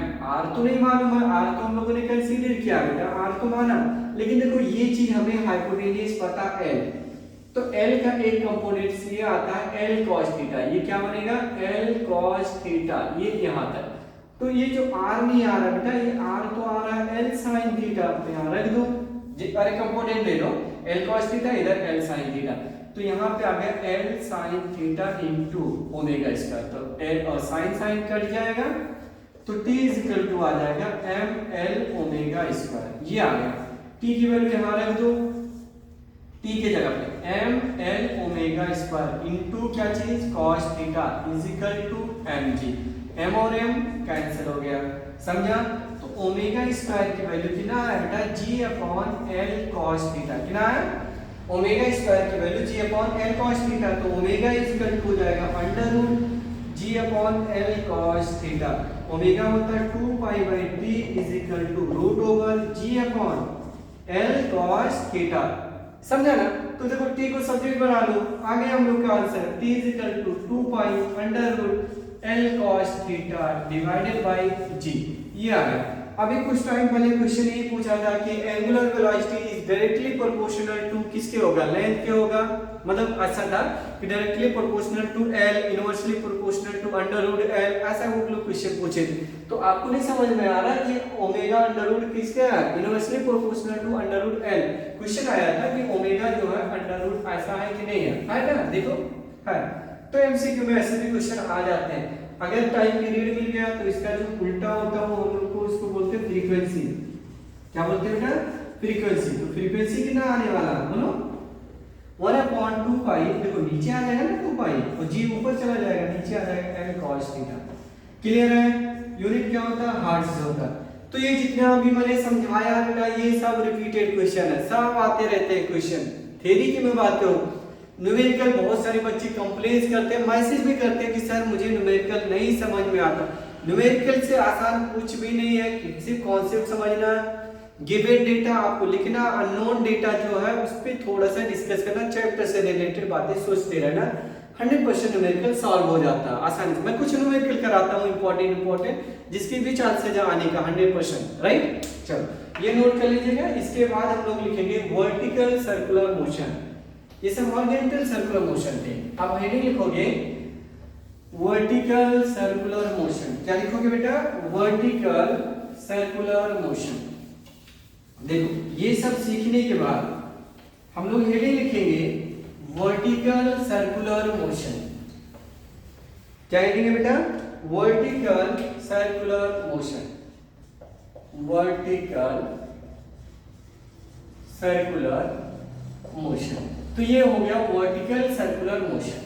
अब देखो ये पार्टिकल्स है अपना, अभी पार्टिकल ऐसे ऐसे घूम रहा था, ऐसे ऐसे घूम रहा था, अभी पार्टिकल को ऐसे ऐसे घुमाना है, ऐसे ऐसे घूम लोग क्या बोलते हैं बेटा, वर्टिकल सर्कुलर मोशन। इसमें हम लोग क्या करेंगे, एक स्ट्रिंग ले लेंगे, एक बॉल को लेंगे, स्ट्रिंग के अटैच करेंगे एक एंड को अपने हाथ में पकड़ के रखना और ऐसे घुमाना। आपने देखा होगा एक्सपेरिमेंट हम लोग बहुत सारा करते रहते हैं। एक ग्लास ले लीजिए, ग्लास को आप पकड़ लीजिए किसी तरीके से ऐसे, मतलब थ्रेड मार के घुमा दीजिए, पानी नहीं गिरता ना, वो सब काम यही सब है वर्टिकल सर्कुलर मोशन का, ठीक है ना। आइए समझते हैं।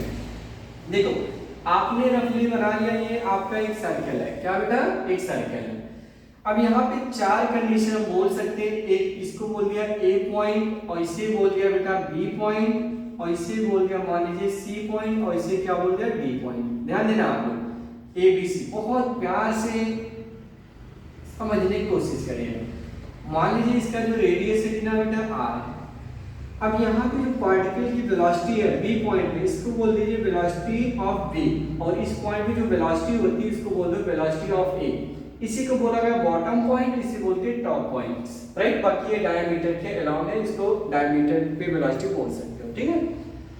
अब यहाँ पे आपको ध्यान देना हम लोग को, हमें क्या होता है यहाँ की वेलोसिटी चाहिए, कहाँ की, टॉप की वेलोसिटी, तो इसको बोलते हैं upper most point, upper most position, क्या बोलते हैं, अपर मोस्ट पोजीशन। तो अपर मोस्ट पोजीशन पे वेलोसिटी क्या होगा, बाकी तो समझ में आ रहा ना। ये थ्रेड है, ये देखो थ्रेड है, तो थ्रेड में इस पे टेंशन कितना गया ऊपर, तो इस पे टीबी, और नीचे अगर हम बात करें तो इसका खुद का वेट भी रहेगा, और नीचे आ जाएगा क्या चीज, M B B square divided by R, अगर रेडियस हम आर मान लें। तो यहाँ पे देखो बाहर की तरफ अपना आ जाएगा क्या चीज, M B A square divided by R, और नीचे क्या आ जाएगा, mg भी आएगा, और टेंशन TA भी नीचे की तरफ आ जाएगा।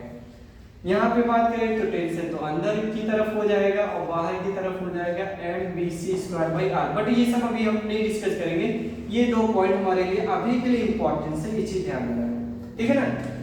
तो देखो अगर हम ऐसा लिखते हैं अपर मोस्ट पोजीशन, क्या लिखा बेटा, अपर मोस्ट पोजीशन, क्या हेडिंग लिखोगे बेटा, अपर मोस्ट पोजीशन, क्या रहेगा, अपर मोस्ट पोजीशन, या पॉइंट भी लिख सकते हो, ऐसा कोई दिक्कत नहीं है। तो ऊपर अगर ध्यान दीजिए तो इसको बैलेंस करने के लिए कौन कौन है, आप मुझे बताओ, कौन इसको बैलेंस करेगा। नीचे की तरफ दो फोर्स है बेटा, कौन कौन है, TA है और प्लस mg है, वो बैलेंस अगर कर लेता है किसी तरीके से mv स्क्वायर बाई आर को, तो बैलेंस कर लिया आराम से, ये पार्टिकल इस पॉइंट को क्रॉस कर जाएगा। कभी कभी क्या होता है बॉटम पे वेलोसिटी उतना नहीं दे पाते, पार्टिकल यहाँ तक जाता फिर वापस आ जाता है, ऐसे ऐसे करता रहता है, राइट। तो अगर इस पॉइंट को मुझे पास करा देना, ऐसे घुमा देना वहां पे, तो वेलोसिटी उस जगह पे कितना होना चाहिए, इस जगह पे, तो minimum velocity eight point A is called critical velocity. Minimum velocity complete the circle, अगर कंप्लीट करना है सर्कल को, तो minimum velocity at a point A is called critical velocity. इस पॉइंट की वेलोसिटी को क्या बोलोगे, क्रिटिकल वेलोसिटी। अब कैसे निकालेंगे उस पॉइंट पे क्रिटिकल वेलोसिटी, हम निकाल सकते हैं। मान लीजिए थ्रेड लूज होने वाली, लूज नहीं हुआ, लूज होने वाली है, तो उस जगह पे टेंशन को दिखा दीजिए जीरो, क्या दिखा देना, जीरो। इफ ध्यान देना, if TA is equal to, क्या लिख दिया आपने, जीरो, तो ये चीज तो जीरो होगा, zero plus mg is equal to mb square by R, m और m कैंसिल हो जाएगा, तो BA is equal to under root क्या आ रहा है बेटा, rg। This is called critical velocity, this is called क्या चीज, क्रिटिकल वेलोसिटी, क्रिटिकल वेलोसिटी, ये याद होना चाहिए। क्या बोलते हैं बेटा, क्रिटिकल वेलोसिटी, क्या लिखोगे बेटा, वेलोसिटी। तो क्रिटिकल वेलोसिटी यही होता है अंडर रूट rg। कई लोगों ने BC से दिखा दिया, मतलब C फॉर क्रिटिकल, ये मत बोलना कि वेलोसिटी C का नहीं, क्रिटिकल वेलोसिटी होता अंडर रूट rg। कितना होता है बेटा, अंडर रूट rg, ये चीज याद होना चाहिए। अब हमें ये इंपॉर्टेंट है कि सर इस जगह की वेलोसिटी क्या होगी, बॉटम की होगी, यहाँ का क्या होगा, यहाँ का क्या होगा, तो उसको निकालने के लिए आपको मैं इतना आइडिया दे देता हूँ कि कंजर्वेशन ऑफ एनर्जी लगाइए। अप्लाई क्या करोगे बेटा, apply conservation of energy, conservation of energy. तो आपने अप्लाई कर लिया conservation of energy. Conservation of energy अगर हम लोग बात करें तो यहाँ पे एनर्जी सिर्फ क्या है इसके पास, अगर हम इसको ग्राउंड मान लेते हैं, क्या मान लिया, ग्राउंड, तो पोटेंशियल एनर्जी तो नहीं है, तो आप लिख लेना बेटा half M B B square is equal to, क्योंकि पोटेंशियल एनर्जी क्या है 0, यहाँ पे पोटेंशियल एनर्जी डिस्टेंस हो जाएगा 2r, तो होता है mgh, तो यहाँ पे हो जाएगा 2r और प्लस हो जाएगा हाफ एम बी ए का होल स्क्वायर, क्योंकि इस जगह पे काइनेटिक एनर्जी भी मिल जा रही है, half M B A square. Clear है? यस, बहुत अच्छा। तो देखो half M B B square is equal to 2mgr और प्लस हाफ एम, और देखो बी ए स्क्वायर, तो बी ए स्क्वायर कितना आ रहा अंडर रूट आर जी, मतलब बी ए की value under root R G, तो बी स्क्वायर करोगे तो आर जी आ जाएगा, यहाँ पे क्या आ जाएगा बेटा आर जी। तो देखो यहाँ से अगर हम लोग बात करें कुछ कैंसिल हो रहा है, कुछ तो नहीं नजर आ रहा हम लोगों को कैंसिल, बट एम कॉमन लेकर के कट कर सकते हो। B B square is equal to 2 2 4 R G और प्लस ये 2/2 कैंसिल हो जाएगा तो आ जाएगा आर जी, तो ये आ गया 5 आर जी, किसकी वैल्यू बी ए का, तो बी बी की वैल्यू आ गई अंडर रूट 5 आर जी।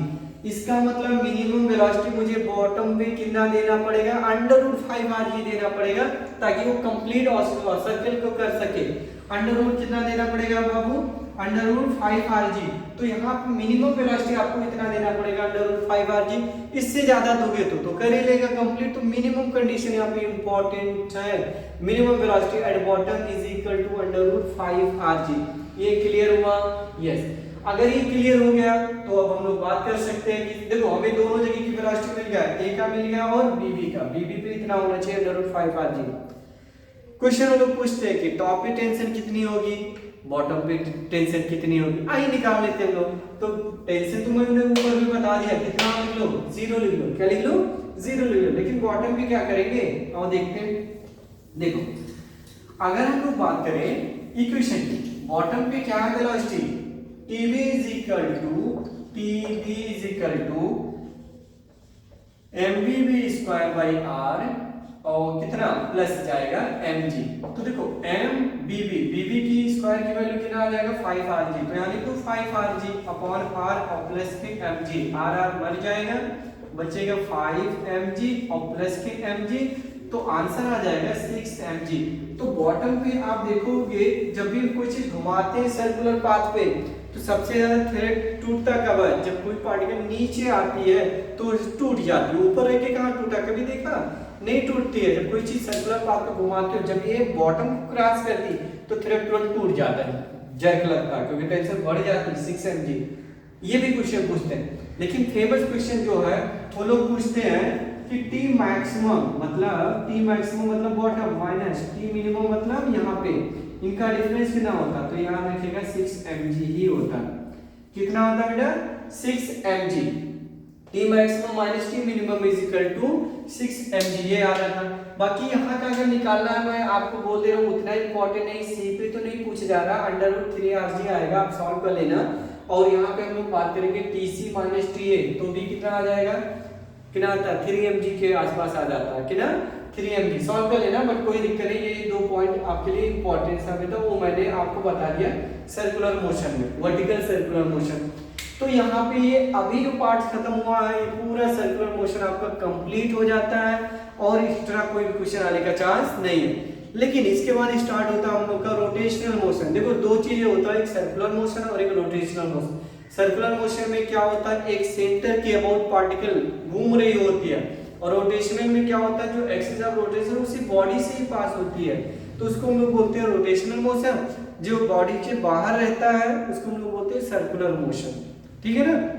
अब देखो तो रोटेशनल मोशन में सबसे पहले हम लोग बात करेंगे moment of inertia of a system. क्या लिखेंगे बेटा, moment of inertia of a system, moment of inertia. देखो बहुत सारे बच्चे 90% बच्चे मोमेंट ऑफ इनर्शिया के क्वेश्चन गलत करके आते हैं, उनको नहीं आइडिया होता है। तो हेडिंग लिखोगे मोमेंट ऑफ इनर्शिया। क्या लिखा आपने, मोमेंट ऑफ इनर्शिया। रिप्रेजेंट हम लोग आई से ही करते हैं। क्या होता है, जैसे लाइक आपने एक सिस्टम अरेंज कर लिया, ये देखो ये मान लो एक सिस्टम ऐसा रफली बनाया, ये एक्सिस ऑफ रोटेशन है, एक पार्टिकल यहाँ पे है, इसका m1 रेडियस है r1, यहाँ पे आपका m2 डिस्टेंस कितना r2, यहाँ पे मान लीजिए कितना माना m3 r3। ऐसे मान लिया यहाँ पे है mn और डिस्टेंस की ना rn, और ये है इसका एक्सिस ऑफ रोटेशन, इसके अबाउट घूम रही है। तो मोमेंट ऑफ इनर्शिया का डेफिनेशन क्या होता है बेटा, I is equal to the product of mass and square of perpendicular distance, the product of mass and square of perpendicular distance. बहुत सारे बच्चे क्या करते हैं, डिस्टेंस, अरे भाई अगर ऐसे ही घूम रहा मानो, ये यहाँ पे दिया लोग टू जो भी आर दिया, तो बच्चा क्या करता है, I is equal to mr square लिख देता, दैट इज रॉन्ग। हमेशा डिस्टेंस परपेंडिकुलर होना चाहिए इस एक्सिस ऑफ रोटेशन से। एक्सिस ऑफ रोटेशन से वही डिस्टेंस लेंगे जो परपेंडिकुलर है, वही लिया जाएगा, राइट। तो इसमें थोड़ा अलर्ट रहना, क्वेश्चन आ जाते हैं यहाँ से बेटा 2 मार्क्स के, ठीक है। खैर देखो यहाँ पे अगर हम लोग बात करेंगे तो कितना लिखेंगे बेटा, I is equal to moment of inertia of a system. आप क्वेश्चन लिखोगे let m1 m2 m3 dot dot mn and perpendicular distance is r1 r2 r3 dot dot dot rn, then moment of inertia of a system I is equal to m1 r1 square m1 r1 square m2 r2 square dot dot dot mn rn का square. ये moment of inertia हो गया। Moment of inertia inherent properties होता है, कैसा होता है, inherent properties होता है या टेंसर क्वांटिटी होता है, लेकिन आप मान के चलो स्केलर क्वांटिटी है, राइट। क्या बेटा, स्केलर क्वांटिटी है, ये आपको moment of inertia of system ऐसा लिखा जाएगा, क्लियर है। देखो अब उसके बाद हम लोग बात करें कि रोटेशनल काइनेटिक एनर्जी क्या होगा, यहीं पे निकाल के चलो। रोटेशनल काइनेटिक एनर्जी करके जाना बेटा, एग्जाम में करके जाना, ये सब याद होना चाहिए, ये सब फार्मूले। ये आता है बेटा हाफ आई ओमेगा स्क्वायर, क्या होता है, हाफ आई ओमेगा स्क्वायर। कैसे आता है आइए मैं आपको बताता हूँ। देखो अगर हम kinetic energy of a system लिखेंगे तो आप लिखोगे K1, क्या लिखेंगे बेटा, K2 dot dot dot kinetic energy of nth। तो आपको पता है काइनेटिक एनर्जी होता है हाफ mv स्क्वायर, तो दोनों सेम सेम है, तो m1 v1 स्क्वायर क्या लिखोगे, half m2 v2 square dot dot dot half mn vn square. Fast तो नहीं पढ़ा रहा हूं, अगर आपको लग रहा है कि सर थोड़ा फास्ट जा रहा हो तो आप विदाउट हेजिटेशन आप मुझे जरूर कमेंट करके बता दीजिए और मैं स्लो सिखाऊं। लेकिन एग्जाम टाइम में फास्ट ट्रैक, स्पीड बहुत तेज होनी चाहिए, राइट, तभी मजा आता है, राइट। अब तुम एनर्जी के साथ होना चाहिए, कॉन्फिडेंस होना चाहिए, नहीं 100% मैं कर सकता हूँ, आई विल डू इट, मैं कर सकता हूँ इसे, राइट, 100% करोगे यार। आप मेरे लेक्चर देख रहे हो, अगर नहीं कर पा रहे हो तो फिर गलत है, 100% आप करोगे, राइट। आपका मेहनत और मेरा मेहनत दोनों मिल करके आपको 90% दिलाने के लिए रिस्पॉन्सिबल हो जाएगा, ठीक है ना। तो ये लिखा। अब सब बच्चों को पता है कि सर अगर हम लोग बात करें, आपको पता है अगर B1 की बात करें तो रेडियस क्या लिखेंगे, B इज इक्वल टू क्या होता है, R ओमेगा। तो यहाँ पे आप B जो लिखा है उसके जगह पे R1 ओमेगा। ऐसे हम बात करेंगे तो B2 हो जाएगा R ओमेगा, मतलब R2 omega dot dot dot Bn is equal to Rn omega. अब बोलोगे ओमेगा सब जगह सेम क्यों लिखा, अरे भाई एक्सिस ऑफ रोटेशन के अबाउट घूम रहा है तो हर एक पार्टिकल का एंगुलर वेलोसिटी क्या होता है, सेम होता है बेटा, क्या होता है, सेम होता है, ठीक है। तो जब पुट करोगे देयरफॉर हाफ m1 और इसके जगह पे R1 ओमेगा का स्क्वायर डॉट डॉट करके डायरेक्ट लिख लो mn Rn ओमेगा का स्क्वायर, मतलब पूरे का स्क्वायर। तो ओमेगा स्क्वायर कॉमन ले लीजिए और हाफ भी कॉमन है, तो हाफ इधर से ले लिया, बाकी मैं उधर ले लूंगा, R1 square dot dot dot mn Rn का स्क्वायर और इधर ओमेगा स्क्वायर। ये जो ब्रैकेट में लिखा हुआ ये तो अपना I है ना, क्या बेटा I, तो इसकी जगह पे I लिखोगे तो जो काइनेटिक एनर्जी का फार्मूला आ गया हाफ I ओमेगा स्क्वायर, मिल गया ना। देखो यही हम लोग को पूछा जाता है, half I omega square. I होता है मोमेंट ऑफ इनर्शिया, और मोमेंट ऑफ इनर्शिया के भी क्वेश्चन आते रहते हैं, वो भी याद रखना, ठीक है ना, रिवाइज करना। बाकी सब पढ़ना तो सभी है, बट जो इम्पोर्टेंट सब वो मैं करा दे रहा हूँ और एक क्विक रिवीजन, फास्ट रिवीजन करा दे रहा हूँ ताकि आप प्रिपरेशन अच्छे से करो, राइट, ठीक है। तो ये आ गया हाफ आई ओमेगा स्क्वायर। अब इस जगह पे एक और चीज हम लोग बात करेंगे, moment of inertia of a rigid body. तो ये चीज याद रखना बेटा, अगर हम लोग से पूछा जाता moment of inertia of a rigid body, कैसा बॉडी, रिजिड बॉडी। रिजिड मतलब कंटिन्यूअस बॉडी, तो कंटिन्यूअस बॉडी होगा बेटा, ये सब कंटिन्यूअस बॉडी है। तो इसके लिए मोमेंट ऑफ इनर्शिया सिंपल से लिख लीजिए half dm into R square, ये लिखेगा integration dm into R square. जैसे मोमेंट ऑफ इनर्शिया रिंग का क्या होता है, सेंटर क्या होता है mr स्क्वायर, डिस्क का कितना होता है हाफ mr स्क्वायर, राइट। तो चीज याद होना चाहिए आप लोग को कंटिन्यूअस के लिए, इसके लिए उतना इंपॉर्टेंट नहीं है बट नीड पड़ता है, तो न्यूमेरिकल वैल्यू वो याद रखिएगा आप लोग, क्लियर है।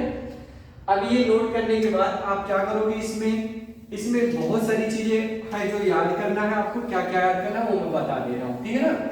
देखो लेक्चर ज्यादा बड़ा नहीं करना है क्योंकि इंपॉर्टेंट सारी चीजें हो गई है। अब इसमें एक और हेडिंग लिख लीजिएगा आप लोग, parallel axis theorem and perpendicular axis theorem. Theorem हम लोग बात करेंगे, थ्योरम क्या लिखोगे, थ्योरम। तो थ्योरम यहाँ पे वेरी इंपॉर्टेंस है, कई बार आया हुआ है एग्जाम में। तो पहला हम लोग बात करेंगे parallel axis theorem, parallel axis theorem. तो ये आप लोग को करके रखना है, बुक से ही डिराइव कर लेना, कोई दिक्कत नहीं। पैरेलल एक्सिस थ्योरम क्या होता है बेटा, I is equal to IC plus I nought, या आप डायरेक्ट ये लिख लो mr स्क्वायर और प्लस IC मतलब सेंटर ऑफ मास के अबाउट, सेंटर ऑफ मास के अबाउट का मोमेंट ऑफ इनर्शिया आपको लर्न होना चाहिए, और बाकी परपेंडिकुलर डिस्टेंस जो होगा वो लिख देना mr स्क्वायर, क्लियर है। यस जैसे प्रूफ की बात करें, देखो ये आपने रफली बना लिया, ये बॉडी है अपना, क्या है बेटा बॉडी है, ठीक है ना। ये मान लो इसका सेंटर ऑफ मास के अबाउट मोमेंट ऑफ इनर्शिया, ध्यान देना, मैं थोड़ा सा प्रूविंग का हिंट दे रहा हूं। यहाँ पे लिख लिया आपने IC, और एक इसके अबाउट आपसे क्वेश्चन पूछा जा रहा है कि मोमेंट ऑफ इनर्शिया बताओ, ये क्या पॉइंट है, ये x है और ये x डैश है, समझे ना। और ये जो भी है अपना A है और ये B है, आपने लिख दिया, कोई दिक्कत नहीं, ऐसे हम लोगों ने मान लिया। इस पॉइंट को नाम दे दिया O, और एक पॉइंट यहाँ पे है बेटा और एक पॉइंट यहाँ पे है, तो एक ऐसा रफली दिखा दो और एक ऐसा दिखा दो। डायग्राम ध्यान से सुनो, प्रैक्टिस कर लेना। ये 0 लिख दिया, और इनके बीच की जो डिस्टेंस है ये बुक में क्या लिखा है, h लिखा है। बाकी जो लिखना है आप इसको n दे दो, इसको d दे दो, इसको c दे दो, बाकी कुछ करना नहीं है हम लोग को, इतना पॉइंट हमें लर्न होना चाहिए, ठीक है ना। अब आपको पता मोमेंट ऑफ इनर्शिया, अगर हम लोग यहाँ पे बात करें मोमेंट ऑफ इनर्शिया, ध्यान देना, मोमेंट ऑफ इनर्शिया, तो मोमेंट ऑफ इनर्शिया अबाउट किसके अबाउट, सेंटर। तो moment of inertia about centre क्या लिखेंगे बेटा, IC is equal to integration, क्या लिखेंगे बेटा, इंटीग्रेशन, और ये सेंटर के अबाउट ये डिस्टेंस लिया जाएगा DC का स्क्वायर, DC का स्क्वायर इनटू DM, ये हम लोगों ने लिखा IC, एंड किसके अबाउट, इसके अबाउट लिखना O के about, end moment of inertia about x and x dash. देखो x एंड x डैश मान लिया, तो ये क्या लिखोगे, इंटीग्रेशन, ये डिस्टेंस कितना DO, तो आप लिख लो DO का स्क्वायर इनटू DM, ये लिखा। बट देयरफॉर जो हम लोग लिख रहे हैं IX डैश, क्या इसको मैं ये लिख सकता हूँ DO स्क्वायर, ध्यान से सुना, DO स्क्वायर एक्चुअल में ये देखो लिख दे रहा हूँ, कोई दिक्कत नहीं, DO square into DM is equal to, देखो यहाँ लिखता हूँ x डैश और इसे देखो DO हमें मिला है, देखो ये अगर ट्राइंगुलर है OND, तो ये राइट एंगल ट्राइंगल है, तो ये हाइपोटेनियस है, तो हाइपोटेनियस को हमें पता कैसे निकलता है, दिस का स्क्वायर प्लस दिस का स्क्वायर, तो NO का स्क्वायर, ये देखो NO का स्क्वायर प्लस और किसका स्क्वायर, DN का स्क्वायर, ब्रैकेट के बाहर क्या गया DM, ये समझा आपने। देखो दिस स्क्वायर यानी बेस स्क्वायर प्लस अपोजिट का square is equal to hypotenuse का स्क्वायर, इतना क्लियर है। अब ध्यान से सुनना, यहाँ पे हम इसको NO को भी स्प्लिट कर सकते हैं बेटा, OC प्लस CN का स्क्वायर और प्लस के आ जाएगा DN का स्क्वायर और ब्रैकेट के बाहर DM, ये समझा आपने।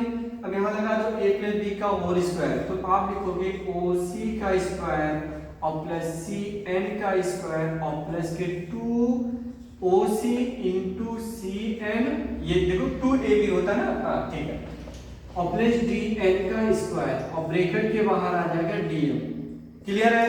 यस अब थोड़ा सा और ध्यान दीजिए आप लोग, जो यहाँ पे CD, ध्यान से सुना, अगर हम लोग बात करें CN का स्क्वायर और CD का स्क्वायर, तो यहाँ पे देखो CN है और ये dn, इसके जगह पे हम लिख सकते हैं cd का स्क्वायर। क्या लिख सकते हैं बेटा? cd का स्क्वायर। तो देखो नेक्स्ट लाइन में oc का स्क्वायर और प्लस cn, और ये दोनों मिला करके हम लोग लिख सकते हैं बेटा cd का स्क्वायर और प्लस के अपना 2oc into cn और ब्रैकेट के बाहर dm।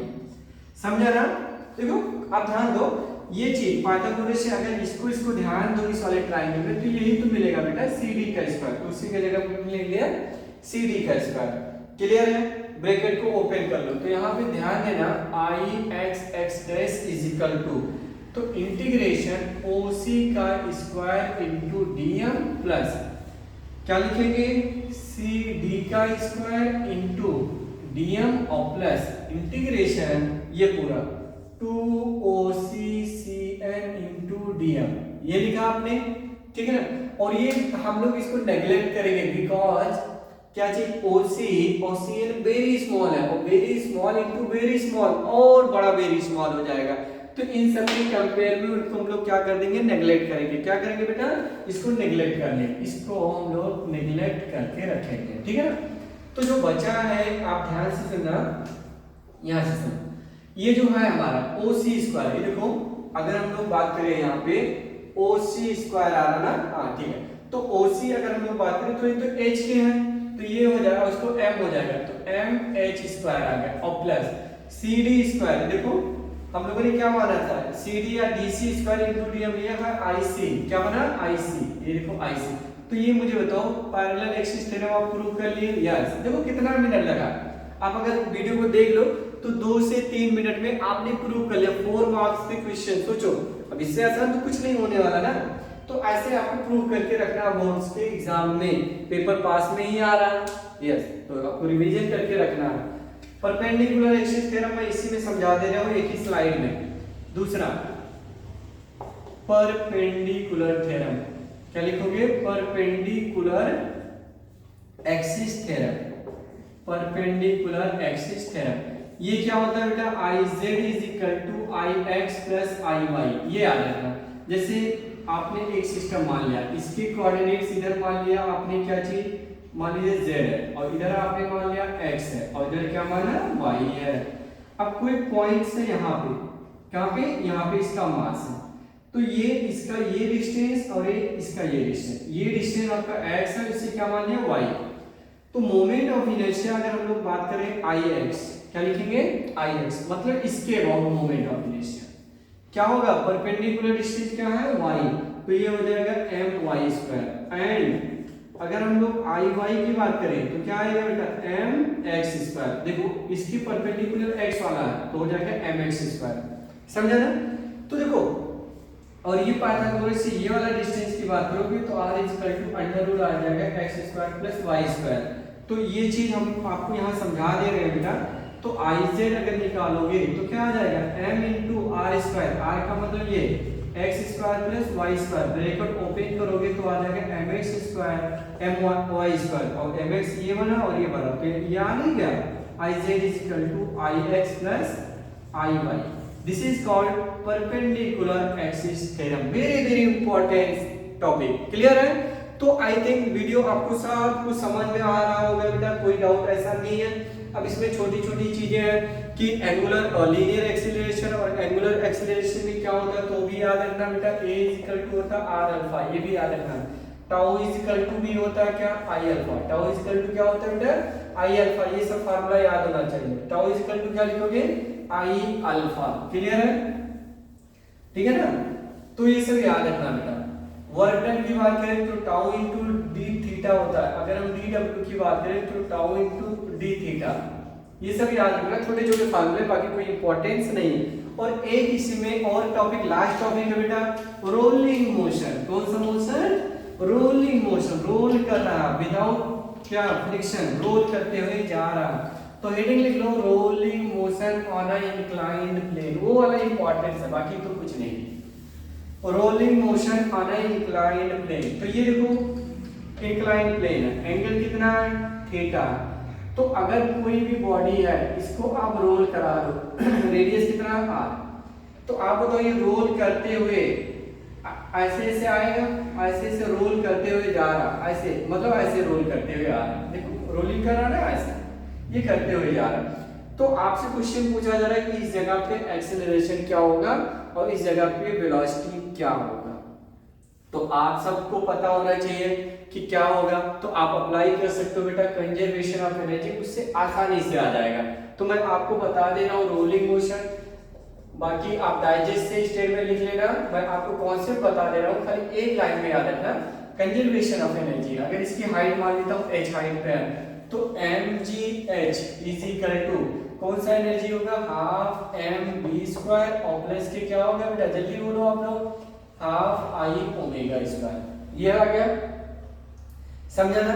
तो कंजर्वेशन ऑफ एनर्जी ये हम लोगों को लगा के रखना है। वेलोसिटी कैसे निकालेंगे वो अभी हम लोग को बता देता हूँ। तो देखो हाफ आई, क्या लिखा, हाफ आई mv² और I इज इक्वल टू होता है बेटा mk² इंटू ओमेगा। देखो v is equal to r omega, तो omega is equal to v by, मान लो कैपिटल R हम लोगों ने लिखा तो यहाँ पे हो जाएगा क्या चीज, v² बाई r², ये आपने लिखा। तो दोनों ब्रैकेट से आप कॉमन ले लो, हाफ mv², देखो हाफ mv² हाफ mv², तो बचा क्या 1 प्लस k² बाई r², ये आपको मिल गया mgh। तो यहाँ से mm कैंसिल हो जाएगा, तो b is equal to 2gh, क्या है बेटा 2gh upon 1 plus k² by r²। ये वेलोसिटी आपको मिल जाएगा बॉटम पे, जब रोल करते आएगी यहाँ कितनी स्पीड से भागेगी। आप देखते होंगे जब भी हम रोलिंग मोशन कराते, जब लुढ़काते तो इंड पे पहुंचता बहुत तेजी से भागता हो, कितनी स्पीड से, √2gh upon 1 plus k² by r। और k क्या होता है, रेडियस ऑफ गायरेशन, ये याद होना चाहिए बेटा, रेडियस ऑफ गायरेशन, क्या बोलते हैं, radius of gyration I is equal to होता है mk²। मतलब ये होता है जो moment of inertia about centre of mass के मिलेगा, वही एक और पॉइंट होगा जिसके अबाउट सेम मोमेंट ऑफ इनर्शिया आपको मिलेगा। क्लियर है। एक्सेलरेशन निकालना तो इक्वेशन ऑफ मोशन लगा दो ना बेटा। देखो v² इज इक्वल टू क्या होता है, u² प्लस 2as, यही होता है ना, यस। इनिशियल वेलोसिटी तो 0 है, तो v² की जगह पे हम लोग यही लिख देते हैं, क्या चीज 2gh upon 1 plus k² by r² is equal to, ये u0 हटा दो, 2a, s कितना आएगा, s देखो आपको पता है, अगर हम साइन थीटा की बात करें, ये पूरा यहाँ से यहाँ तक s बोल दिया, तो साइन थीटा h अपॉन क्या होता है s, तो s इज इक्वल टू आ जाएगा h अपॉन साइन थीटा, ठीक है ना। तो यहाँ लिख दो h upon sine theta, h और h कैंसिल हो जाएगा, 2 और 2 खुद कैंसिल हो जाएगा, तो a is equal to I think देखा लग रहा होगा g sine theta upon 1 plus k² by r। तो जितना मैंने आपको रोटेशनल मोशन में कॉन्सेप्ट सिखाया बेटा, इससे ज्यादा कुछ नहीं आता है, आपको सिर्फ इतना करके रखना। अगर आपको मैं एक वीडियो में छोटे से 10 मिनट के अंदर आपको 4-5 न्यूमेरिकल्स करा दूंगा, वो न्यूमेरिकल्स कर लेना, उससे आपको 100% सारे डाउट इस चैप्टर से क्लियर हो जाएगा। नेक्स्ट वीडियो में लेके आ रहा हूँ जो इंपॉर्टेंट टॉपिक है बेटा ऑसिलेशन। ऑसिलेशन भी वेरी इंपॉर्टेंट टॉपिक है, ऑसिलेशन से क्वेश्चन करके जाना है ना। नेक्स्ट वीडियो कल की डेट में आपको मिल जाएगा बेटा। तो ज्यादा से ज्यादा आप वीडियो को शेयर करिए, पूरे महाराष्ट्र के बच्चे के साथ शेयर कर लीजिए वीडियो को, ताकि सब इस वीडियो को देख करके अपने मार्क्स को अच्छे से इंप्रूव करें बेटा। चलिए मिलते हैं नेक्स्ट वीडियो में, बाय बाय। आप पढ़ाई करते रहिए बेटा, है ना। और चैनल को सब्सक्राइब नहीं किए तो सब्सक्राइब कर लीजिए बेटा, और शेयर जरूर करिए, लाइक एक तो बनता है बेटा, इतना मेहनत करने के लिए। आप देख के पता चल रहा होगा कितना मेहनत लगता होगा एक वीडियो शूट करने में।